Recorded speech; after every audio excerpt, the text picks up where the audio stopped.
어린 손녀가 할아버지에게 물었답니다. 할아버지, 할아버지는 하나님이 만들었죠? 그렇단다. 그럼 나도 하나님 만들었죠? 그럼 우리 예쁜 공주도 하나님 만드셨지. 그랬더니 할아버지 얼굴을 많이 바라보면서 요리조리 뜯어보면서 한 몇 분 동안을 바라보더랍니다. 그러고 나서 거울 앞에 가더니 자기 얼굴을, 자기 모습을 계속 비춰가면서 이리저리 살피는 겁니다. 그리고는 흐뭇한 미소를 짓고 궁금해하는 할아버지 앞에 와가지고 이렇게 얘기합니다. 할아버지, 요즘에 하나님은 솜씨가 훨씬 좋아진 것 같아. 할아버지 만들 때는 그렇게 쭈글쭈글하게 만들어 놓고 나는 이렇게 예쁘게 만들었으니까. 여러분, 나이가 들어갑니다. 세월이 흐르게 되면 나이가 들어갑니다. 나이가 들어가게 되면 몇 가지 현상이 나타나게 됩니다. 건강이 아무래도 쇠약해지게 되죠. 그리고 나이가 많아지면 볼품이 없습니다. 죽음의 그림자가 점점 가까이 드리워지게 됩니다. 그런데 여러분, 늙어가는 일에 대해서 많은 사람은 꺼려하게 되는데 나는 늙어가는 것이 참 좋다 이렇게 생각하는 사람이 있습니까? 가슴이 부푼다든지 기대감이 차오른다든지 늙어감에 대해서. 여러분, 이제 20년 지나고 30년 지나고 혹 50년이 지나게 되면은 모두가 다 머리가 허옇게 되고 늙게 되는 그런 시간이 오게 되겠죠.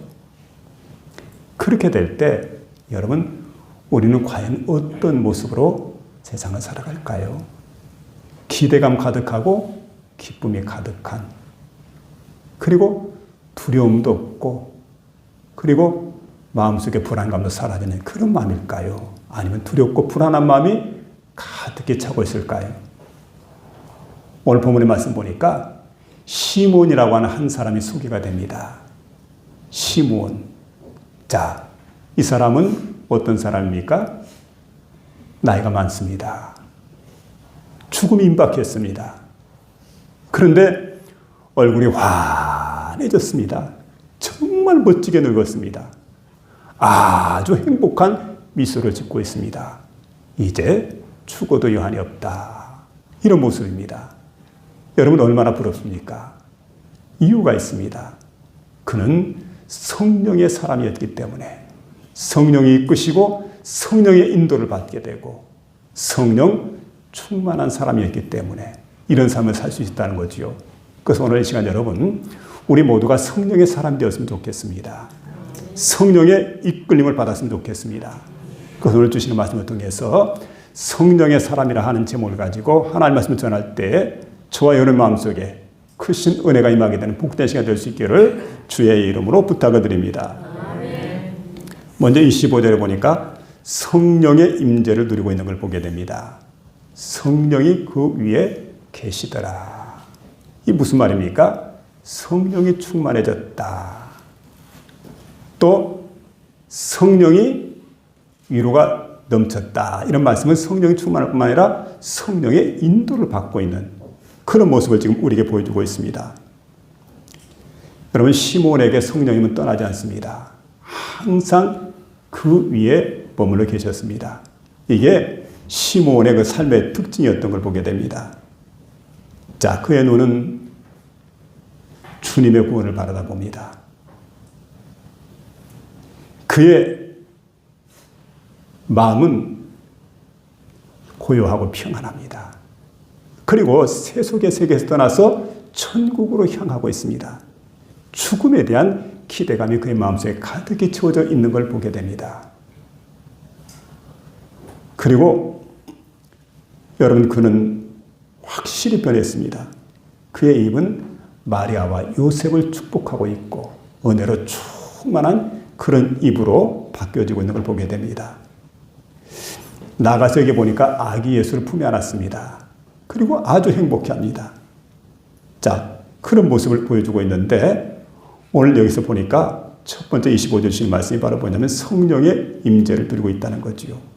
성령의 임재, 즉 충만한 상태.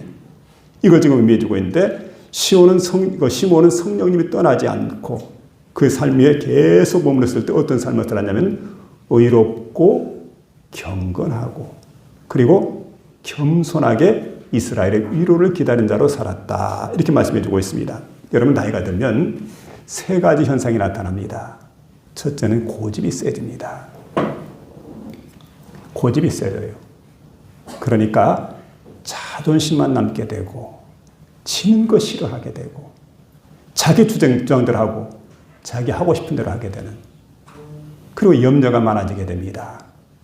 가족에 대한 염려가 있습니다. 건강에 대한 염려가 있습니다. 노년에 대한 염려가 있습니다. 죽음에 대한 염려가 있습니다. 그리고 나이가 들면 욕심이 많아집니다. 한 번 쥔 것은 놓지 않으려고 그래요. 끝까지 자기 소유로 삼으려고 하는 그런 욕심이 나이가 들어갈 때 우리에게 찾아온다는 거죠. 그래서 생각해 보면은 여러분 어떻습니까? 염려가 많아요. 그리고 고집이 세요. 욕심이 많아요. 그렇다고 한다면 내가 이제 나이가 들어가고 있구나. 내가 이제 늙어가고 있구나. 생각할 수가 있죠. 근데 이거 보니까 시므온은 나이가 들어갈수록 어떻게 살았습니까? 의롭고 경건하고 이스라엘의 위로를 기다리고 있는 그런 하나님의 사람으로 살아가는 그 모습을 우리에게 보여주고 있는데 바로 성령님의 인도하심 가운데서 성령님의 다스리심 가운데서 성령의 충만하심과 동행하심 가운데서 이런 일이 가능하게 되었던 것을 우리에게 말씀해 주고 있습니다. 여러분 성령이 충만한 사람은 어떤 사람이냐? 비전을 붙잡는 사람입니다.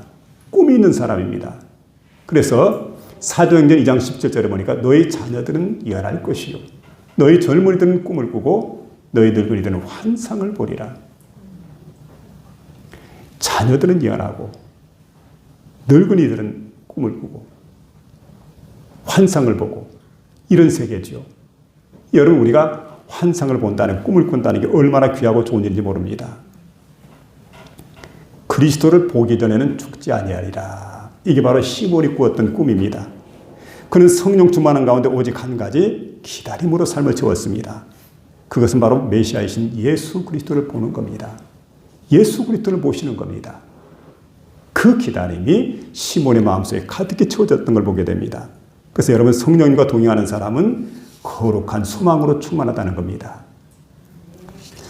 한 젊은 목사가 있었습니다. 열심히 말씀을 준비했습니다. 그리고 설교도 곧잘 했습니다. 그런데 교회 안에 변화가 없어요. 아무리 노력을 해도 마치 빈들에 마른 불같이 성도들의 영적인 상태와 심령 상태를 바라보니까 빈들에 마른 불처럼 바짝바짝 말라있는 그들의 상태를 바라다 보면서 안타깝게 여기다가 어떤 날 부흥 집회를 하게 되는데 연세가 많으신 그러니까 연로하신 목사님 모셔다가 부흥 집회를 했답니다. 근데 이분은 볼품이 없어요. 언변도 뛰어나지 않습니다. 그러고 목소리도 아주 작은 목소리인데 이분을 모셔다가 부흥을 하게 되는데 하나님 말씀 딱 한 구절 읽더니 이 말씀을 조금씩 해석해 나가는데 그런데 뒤에서부터 흐느끼는 소리가 들려오기 시작을 합니다. 그때 갑자기 어떤 중직자 한 사람이 무릎을 꿇고 하나님 앞에 통곡을 하게 됩니다. 예배가 끝났을 때 그동안 서운한 관계에 있던 부부가 서로 손을 맞잡고 화해를 하게 됩니다. 여보 미안해. 여보 잘못했어. 부둥켜 안고 회개를 하게 되고 화해를 하게 되고 그리고 난 다음에 보니까 여러분 굳게 닫혀있던 성도들의 마음이 허물어지기 시작을 하더라는 거지요. 그리고 말씀에 대한 갈급함으로 그들의 마음들이 바뀌어지게 되는 그런 모습을 바라보면서 궁금해서 젊은 목사가 목사님에게 물었습니다. 목사님, 비결이 뭡니까? 난 아무리 보아도 목사님에게 특별한 게 없는 것 같은데 비결이 뭡니까? 그때 젊은 목사를 향해서 연세 많으신 목사님 얘기를 합니다. 아시다시피 나는 특별한 은혜가 있는 사람이 아닙니다.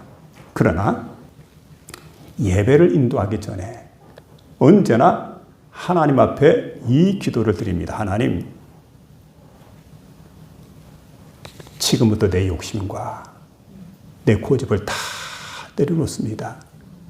하나님, 내 마음속에 임재해 주세요. 내가 아닌 하나님께서 말씀해 주세요.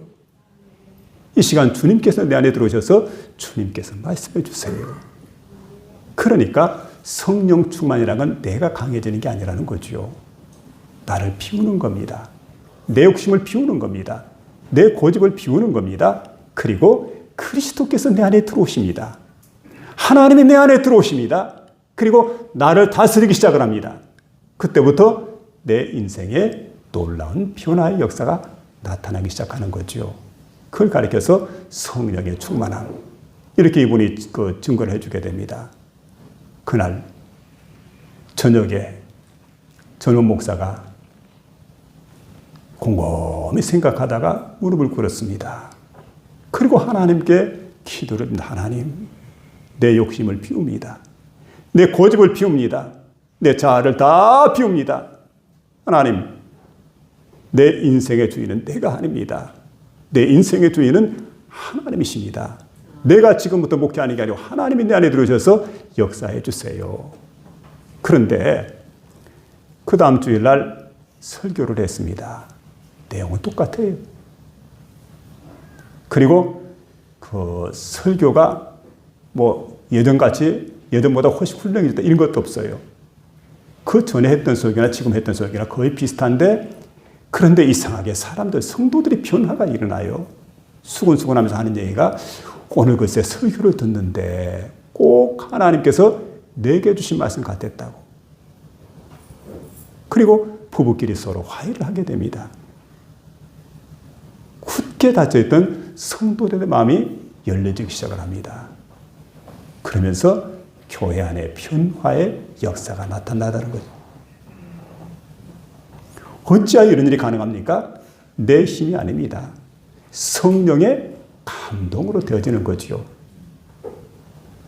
그래서 여러분, 내가 왕이 되려고 했던 자리, 하나님께 기꺼이 내려드립니다. 그날 밤 그는 처음으로 욕심을 하나님께 내려놓고 마음속에 왕이신 하나님 모셔드리면서 그의 삶 속에 놀라운 변화의 역사가 나타나게 되고, 교회에서 목회하는데 목회 가운데 놀라운 변화의 역사가 나타났던 걸 우리에게 보여주고 있습니다. 많은 사람들은 주님 오시면 내가 주님 맞이하겠습니다.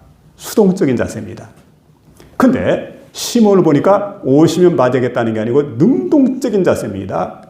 여러분, 성령이 충만합니다. 성령이 그의 위에 계셨습니다. 성령의 인도를 받았어요. 이끌림을 받았어요. 이렇게 살아가는 게 다른 점입니다. 여러분, 성령으로 충만하시길 바랍니다. 성령의 이끌림을 받으시길 바랍니다. 여러분, 수동적인 신앙이 아니고 능동적인 그런 신앙인으로 변화가 일어나시길 바랍니다. 성령님과 동행하는 사람은 거룩한 소망으로 충만해집니다. 하나님 약속이 이루어질 것을 믿고 인내하며 기다리게 됩니다. 그리고 그 기다림의 시간 동안 자신을 경건하게 지키며 기쁨으로 살아가는 놀라운 역사가 일어나게 될 줄로 믿습니다. 두 번째는 성령의 지시를 따랐다는 겁니다. 26절에 주시는 말씀입니다. 성령의 지시를 따랐다. 한 등산가가 로키 산맥을 따라서 이렇게 등반하게 되는데, 근데 갑자기 눈보라가 몰아치게 됩니다. 그러니까 막 시야를 갖다 이렇게 구분할 수가 없으니까. 그래서 조금 지나고 나니까 막 눈이 수북이 쌓이는데 길을 잃어버렸습니다. 큰일 났습니다. 어떡할까 생각하다가 갑자기 가지고 있는 나침반이 생각이 납니다. 나침반을 챙겼습니다. 그리고 이제 방향을 보면서 아무래도 내가 쉬운 길을 내려가야 되겠다.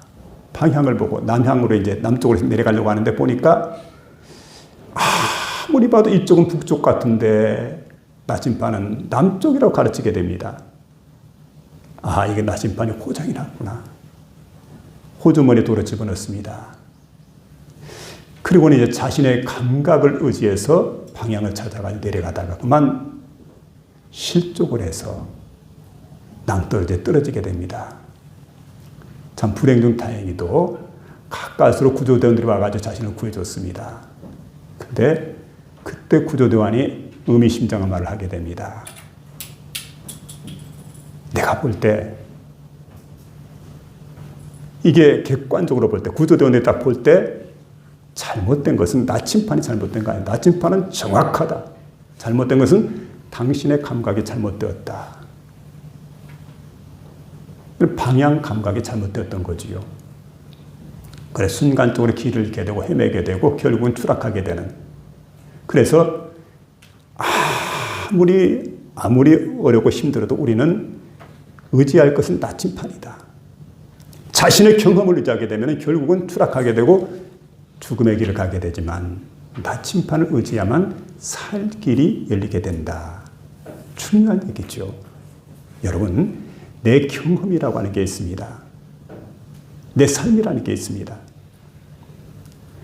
내가 지금까지 쭉 살아오면서 이렇게 살면 된다고 하는 그런 어떤 확신하는 마음이 있습니다. 그런데 성령께서는 반대로 내게 말씀합니다. 그 길이 사는 길이에요.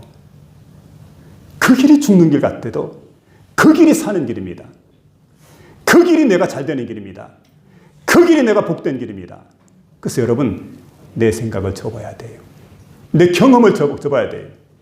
그리고 하나님께서 말씀하시는, 성령께서 말씀하시는 그 길을 따라 살아가는 사람, 지시를 따라 살아가는 사람, 그 사람이 누굽니까? 오늘 본문의 시몬입니다. 천하 없는 사람이 뭐라고 말해도 나는 하나님께서 말씀하신, 성령께서 말씀하신 이 길만이 진리의 길이라고 나는 믿게 된다. 그리고 그 길을 따라 나섰던 걸 보게 됩니다. 내 생각이 맞습니까? 내 경험이 확실합니까? 접어두고 성령의 뜻을 따라 살아가는 저와 여러분 될 수 있길 바랍니다.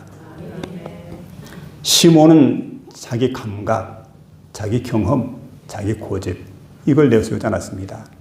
그는 성령님의 지시를 겸손하게 따라가게 되는 걸 보게 됩니다.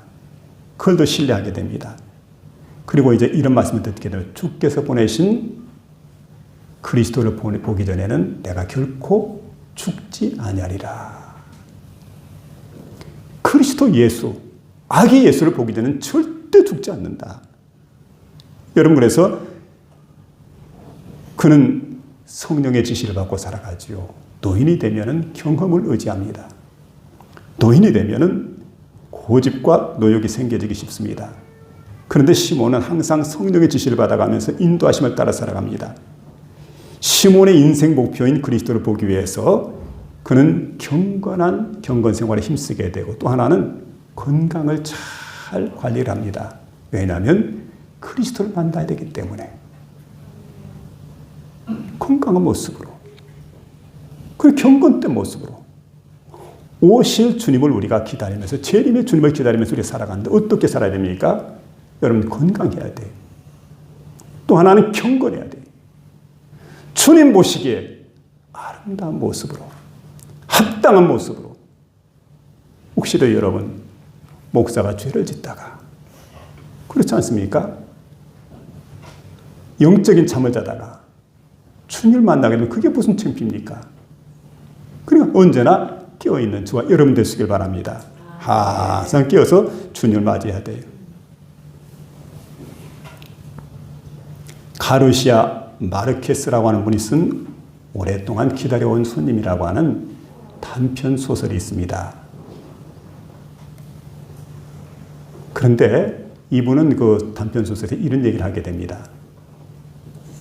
어떤 사람이 나이가 많습니다. 한 관리인인데 한 낡아 빠진 등을 하나 들고 매일 항구 끝에 있는, 그러니까 항구 끝에 있는 한 장소에 가가지고 누군가를 기다리고 있어요. 사람들이 궁금했습니다. 이상하게 여깁니다.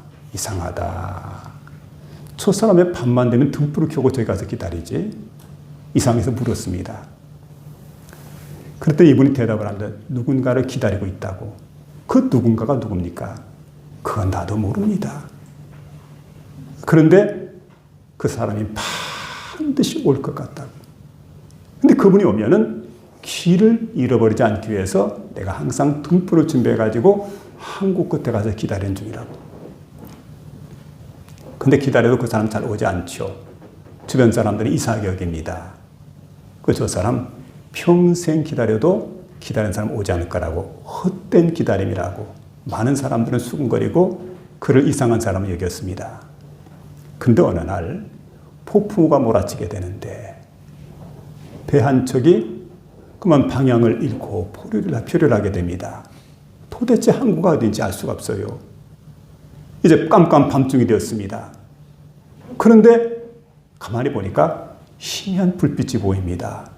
불빛이 보이는 걸 보니까 저긴 육지겠지 생각을 하고 노를 져서 오다 보니까 결국은 그 포구에 도달하게 됩니다. 그리고 이 항구에 도달해가지고 이 사람들이 자신의 생명을 구하고 난 다음에 그 나이 많은 관리인에게 물었습니다. 아니, 하루 이틀도 아니고 그 많은 날들 동안 어떻게 여기서 이렇게 기다리고 있었습니까? 나는 내 귀에 들려오는 소리에 충실했다고. 근데 이상하게 마음에 귀가 있어가지고 내게 말하는데 자꾸 나를 부르면서 거기 가서 기다리고 있으라고. 누군가 온다고. 근데 보니까 바로 당신들이 귀를 잃어버리지 않도록 내가 충실했던 소리는 바로 그 소리에 내가 충실했는데 이런 귀한 일이 있었다고. 여러분, 그래서 그 사람들이 이렇게 온전히 구원을 받게 되는, 오늘 본문의 말씀 바로 그 얘기입니다. 여러분, 시몬이라는 사람, 자, 성전에 들어갑니다. 허구한 날 들어갑니다. 사람들은 묻습니다. 왜 허구한 날 그렇게 성전에 들어갑니까? 왜 매일 그렇게 성전에 들어갑니까? 나도 잘 모르겠습니다. 그러나 성령의 지시가 있었습니다. 성전에 들어가라고. 그리고 혹 언제 그리스도가 오실지 모르니까 메시아이신, 그리스도이신 그 예수를 만나기 위해서 내가 계속해서 성전을 들락날락 하는 거라고. 사람들은 수군거립니다. 저 사람 헛된 기다림하고 있다고. 평생을 성전에 왔다 갔다 해도 메시아 만날 수 없을 거라고. 그런데 어떻게 됩니까? 여러분, 그가 준비했던 등불, 그가 준비했던 믿음, 바로 그리스도 예수를 맞이하게 되는 거예요. 그를 품에 안게 됩니다. 그리고는 한없이 행복하고 기뻐하는 그런 찬송을 부르게 되는 모습을 오늘 본문은 우리에게 보여주고 있습니다. 여러분, 그렇습니다. 성령의 지시를 따른다. 성령의 이끌을 받는다. 이게 여러분, 우리가 특별히 대림절 기간 동안 우리 믿음의 사람들이 해야 될 일입니다. 성령께서는 나의 삶을 이끌어 주십니다. 나의 삶을 인도해 주십니다. 지금까지는 내 생각, 내 마음, 내 계획대로 살았지만 이제는 성령께서 나를 이끄시고 내 방향을 제시해 줄 때에 아하, 내가 이 길로 가야 되겠구나. 내가 이렇게 살아야 되겠구나. 마음속에 깨닫고 결단에 옮기는 저와 여러분이 되었으면 좋겠습니다. 너희는 평생 헛된 기다림만 하다 죽을 거다 생각했지만, 그러나 그가 들고 있던 등불 같은 신앙이 결국 그리스도를 바라보는 자리로 그의 걸음을 이끌어 주셨습니다. 여러분, 성령의 지시를 기다리고 성령을 따라가고 성령에 순종한 그 사람에게 하나님은 약속을 성취시켜 줬던 놀라운 일을 우리가 생각하면서 우리 특별히 대림절 기간 동안에 여러분 성령의 사람이 될 수 있기를 주의 이름으로 부탁을 드립니다. 세 번째는 성령의 감동에 순종했다는 겁니다. 성전에 성령의 지시를 받아 딱 들어가는 그 순간 어떤 일이 있었습니까? 아기 예수를 데리고 요셉과 마리아가 함께 성전에 들어오게 됩니다. 이게 우연입니까? 이게 우연의 일치입니까? 여러분, 타이밍이 기가 막힙니다. 하나님이 인도하시는 그런 시간이었습니다. 그 순간이야말로 시몬에게서 최대의 축복의 시간입니다. 축복의 클라이막스입니다. 이런 시간이 오리라고는 예전에 생각하지 못했을 겁니다. 만약 이 순간을 경험하지 못했다면 오래 살아도 많은 것을 가져도 출세를 했어도 이게 무슨 소용이겠어요? 다 허무한 것들이 될 수밖에 없죠. 근데 이 시간 여러분 그리스도 예수를 만나게 됩니다. 그리고 아기 예수를 품에 딱 안게 됩니다. 그리고 그 앞에 고백을 하게 되죠. 그래서 여러분 라틴어로 이때 불렀던 것 찬송을 가리켜서 눅 디미티스, 주제여 종을 평안히 보내주시는도다. 종을 평안히 보내주신도다. 이렇게 지금 노래하고 있는 걸 보게 됩니다. 기가 막히죠. 이때 시몬은 내가 지금 죽어도 여한이 없습니다. 왜냐하면 소원이 성취되는 시간입니다. 소원을 이루었어요. 거룩한 마음속에 품은 뜻이 성취가 되었습니다. 이보다 더 좋을 수는 없어요. 너무 기쁘고 감사해서 하나님께 영광 돌리는 그런 모습을 우리에게 보여주고 있습니다. 지금 죽어도 여한이 없습니다. 구약에 약속된 메시아를 직접 눈으로 확인했습니다. 그리고 너무 기쁘고 너무 감사하고 너무 보람되고, 그래서 찬양으로 하나님께 영광을 돌리게 됩니다. 시몬은 지금 성령의 감동을 하고 아기 예수를 여러분 만나는 복된 경험을 지금 맛보고 있습니다. 성령님이 우리 마음속에 감동을 주실 때 내가 즉각적으로 순종하는가 그렇지 않는가 한번 생각해 보시기 바랍니다. 말씀을 들을 때 마음이 뜨거워졌는데, 성령께서 마음을 뜨겁게 역사해 주셨는데 가만히 있습니까? 아니면 성령의 감동에 따라서 내가 순종을 하고 있습니까? 또 우리가 기도할 때 성령이 내 마음속에 감동을 주십니다. 그때 내가 움직입니까? 여러분, 이게 중요해요. 순간순간 성령의 감동을 따라, 성령의 뜨겁게 하심을 따라서 내가 움직이는 그런 일하게 될 때 하나님의 역사를 내가 경험할 수가 있습니다. 1955년도입니다. 가을인데 미국 오리겐주에 유게네라고 하는 마을이 있는데, 이 마을에 한 젊은 부부가 있습니다. 그런데 마침 유게네 마을 회관에서 영화를 상영한다. 그래 가서 이제 마을에 그 회관에 가서 영화를 보는데, 이게 다큐멘터리로 제작된 영화입니다. 근데 이 영화가 어떤 거냐면 한국 전쟁과 함께 한국 전쟁 표 상황을 쭉 보여주고 참상을 보여주게 됩니다.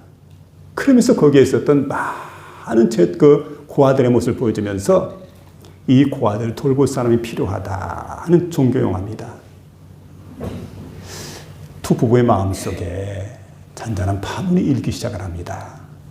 근데 그들은 생각을 합니다. 우리는 가난한 동부이니까 참 한국에는 고아들이 불쌍하게 하지만 우리는 어떻게 도울 길이 없다. 그리고 집으로 돌아갔어요. 근데 그 마음이 한국 고아들이 고통당하고 힘들어하는 그 모습이 마음속에 떠나지 않고 어려운 모습들이 계속해서 마음속에 떠오르게 됩니다. 결국 이래서는 안 되겠다. 이 문제를 가지고 하나님께 기도를 드렸습니다. 기도하다가 성령의 인도하심을 따라서 그들은 농장 일부를 정리를 했습니다. 그리고는 한국에 있는 고아 8명을 데려왔어요. 그리고 주변 사람 너도 나도 할 것 없이 많은 사람들이 지역 신문에 이 내용이 나오게 되니까 신문을 보고 그리고 돕겠다고 동참을 하게 됩니다. 어떤 사람은 직접 입양하겠다고. 그 나중에 이 부부가 전격적으로 농사 짓는 일 말고 이 일을 하게 되었던 거예요. 바로 이들이 누구냐면 이 주인공이 여러분 그 홀트 아동복지 아시겠습니까? 홀트 아동복지죠. 홀트 양자회의 주인공이라고 하는 해리 홀트 부부의 이야기입니다.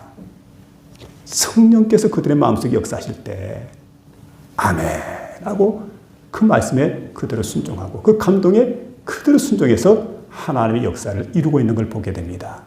여러분, 오늘은 특별히 대림절 2번째 주일입니다. 하나님의 사람 시므온처럼 성령의 임재를 느끼고 거룩하고 경건한 생활을 통해서 성령 충만한 삶을 살아가는 저와 여러분 될 수 있기를 부탁을 드립니다. 성령의 지시하심을 따라서 인생의 분명한 목표를 우리가 세워야 됩니다. 그 달려갈 길을 잘 달려가는 믿음의 사람 될 수 있기를 바랍니다.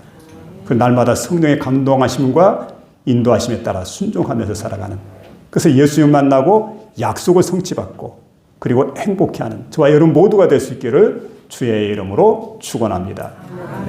하나님